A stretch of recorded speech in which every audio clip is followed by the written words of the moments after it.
নমস্কার, আপনি আগে দেখেছেন কীভাবে মিশরে পিরামিডের মাধ্যমে রাষ্ট্রের ক্ষমতা প্রদর্শন করেছে। এবার আমরা পরবর্তী মডেল হিসেবে রেখেছি সম্রাট পরবর্তী মডেল হিসেবে রেখেছি সম্রাট আকবরের রাজধানী Fatehpur city. Fatehpur city the city of. এবার আপনাদের মনে প্রশ্ন জাগতেই পারে, ওয়াই আকবর, ওয়াই নট আকবর? কারণ সবাই এরকম স্ট্রাকচার্স তৈরি করছে, কেন আমরা আকবরকে নির্বাচন করলাম এবং কেন ফতেপুর?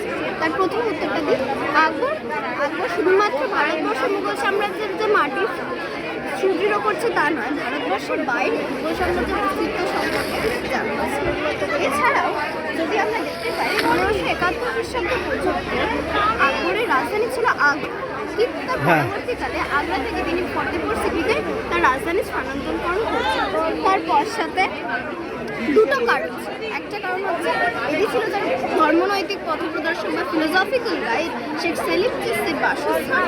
এছাড়াও 1527 সালে বাবর খানোয়ার যুদ্ধে এই স্থানে টানা সংঘকে পরাজিত করেছিলেন। আকবর এই স্থানে রাজধানী স্থানান্তরকরণের মাধ্যমে প্রমাণ করতে চেয়েছিলেন তিনি হচ্ছেন তার পূর্বপুরুষ অর্থাৎ বাবরের যোগ্য উত্তরসূরি। এবার আমরা যেটা হুমায়ুন হতে পারে, কারণ কিন্তু রাজনৈতিক পরিস্থিতি বা রাজনৈতিক বার্তা তখন স্থিতাবস্থা বিদ্যমান ছিল, কারণ শেরশাহ জিতে গেছিল। এবার আমরা যদি দেখি যে আকবরের যে ধর্মনৈতিক ভাবনা বা ফিলোসফিক্যাল যে গাইডেন্স যদি আমরা দেখি, তাহলে তার দুটো দিক দিয়ে খুব বিশেষভাবে প্রভাব পড়েছে। একটা হচ্ছে দিন, আরেকটা হচ্ছে দুনিয়া। এখানে দিন বলতে তিনি দিন হচ্ছে ধর্মীয় বিষয়ের প্রতি আসক্তি এবং দুনিয়া হচ্ছে জাগতিক বিষয়ের প্রতি। অ্যাকচুয়ালি আমাদের ম্যাম একটু রাখছেন আমাকে, ও বোঝাবে আপনাদের দিন দুনিয়া।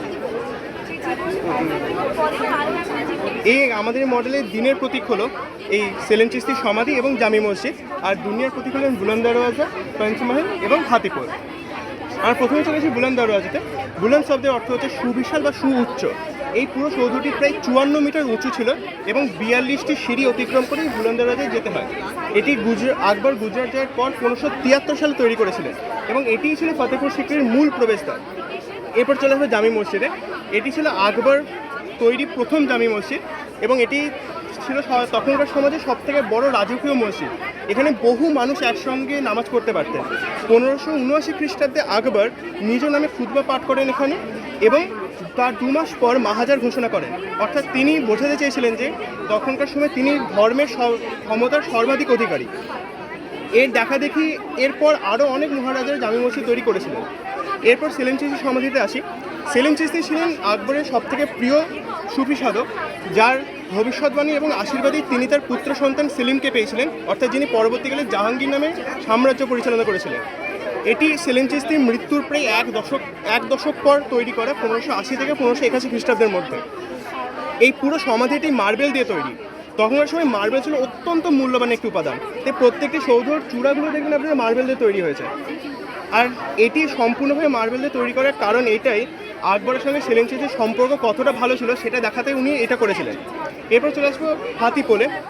তখনকার সমাজে লোকেরা মনে করতেন যে হাতিকে বশ করতে পারলে বিশ্বের সমস্ত কিছু বশ করতে পারা যায় এবং একমাত্র আকবরই এই হাতিকে বশ করতে পারতেন।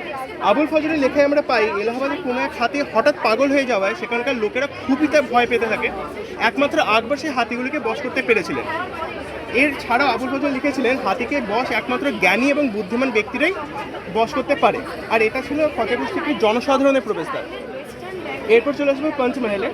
পঞ্চমহলে দেখবেন আপনার 5টি স্তর আছে। এটি মূলত মহিলাদের পর্দার আড়ালে রাখার জন্য তৈরি করা হয়েছিল। এর ভিতরে মানুষরা বাইরের কিছু অংশ দেখতে পেলেও বাইরের লোকেরা ভিতরে কোনো রকম অংশ দেখতে পেত না।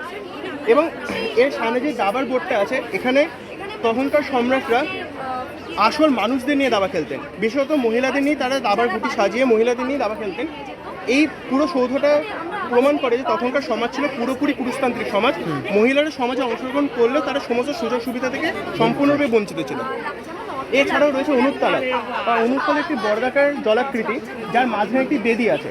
এই বেদিতে তানসেন গান গাইতেন এবং আকবর সেই গানগুলি শুনতেন। এছাড়াও আকবর এখানে বিভিন্ন মুসলিম ধর্মতাত্ত্বিকদের নিয়ে ইসলামিক আইনের যে গুরুত্ব সেই বিষয়ে আলোচনা করতেন। এর পাশেই রয়েছে দিওয়ানি খাস। এটা বাইরের চিত্র এবং ওর ভিতরে যদি চলে যাই তো দেখবো এখানে একটি লম্বা স্তম্ভ রয়েছে। এই স্তম্ভের গাত্রে বিভিন্ন ধর্মের অনেক কিছু লেখা আছে, অনেক বাণী লেখা আছে, অনেক গাথা, বিভিন্ন প্রতীক আছে। ধর্মের, বিভিন্ন শুধুমাত্র ধর্মের। ইসলাম নয়, বাকিগুলো সব ধর্মেরই প্রায় আছে, প্রায় হিন্দু খ্রিস্টান সবই। সবই। এখানে পুরো গাত্রে সমস্ত ধর্মের প্রতীক আছে। হ্যাঁ, তাই তো দিন এলাই গঠন করেছিল। হ্যাঁ, দিনের আছে। এবং এই গাত্রে একদম নিচে আকবর নিজের সিংহাসন প্রতিষ্ঠা করেছিলেন, যে তিনি সমস্ত ধর্মের ঊর্ধ্বে সেটা বোঝানোর জন্য এখানে তিনি সিংহাসন অধিষ্ঠান করতেন। 1585 সালে আকবর এই সিক্রি শহর পরিত্যাগ করেন এবং তিনি এরপর বহু জায়গা ভ্রমণ করেছেন, কিন্তু আর কোনো রকম রাজধানী তিনি প্রতিষ্ঠা করেননি। আমরা বিভিন্ন গ্রাম থেকে অনেক মুদ্রা, অনেক লিপি, বিভিন্ন জিনিস পাই, কিন্তু কোনো রকমের স্থানীয় রাজধানী সেটা আমরা কিন্তু শুনতে পাই না কোনো নাম। এটাই শেষ রাজধানী যেটা আমরা শুনতে পেয়েছিলাম, আর এখানে আকবর নিজ রাজধানী প্রতিষ্ঠা করেন। এটাই আমাদের ছিল। তারপরে ধীরে ধীরে আবার দিল্লিতে ফেরত আসেন। তারপরে দিল্লিতে আসেন, কিন্তু এটাই লাস্ট রাজধানী ওনার তোমরা যে হাতির ঘটনাটা বললে, হাতিকে শান্ত করে, সেটা তানসেনের সাহায্যেই কিন্তু, সেটা কি জানো? না আমরা জানি। মানে কোনো এক আমি শুনেছিলাম কোনো এক রাগের মাধ্যমে হাতিকে শান্ত করা হয়।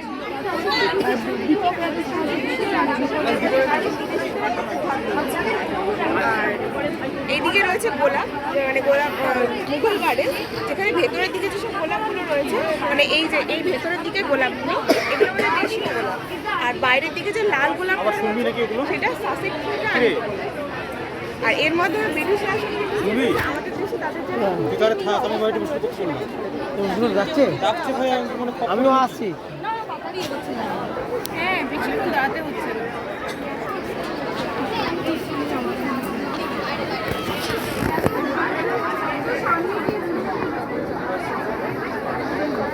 White house. এটা কি ইউনাইটেড স্টেটসকে নিয়ে? এটা কি ইউনাইটেড স্টেটসকে নিয়ে? এটা কি ইউনাইটেড স্টেটসকে নিয়ে? মানে ও যে হচ্ছে গ্লোবাল যে ইউনিপোলার বিশ্ব তৈরি করলো সেটা, মানে হোয়াইট হাউস, পেন্টাগন সবই তো ওরই।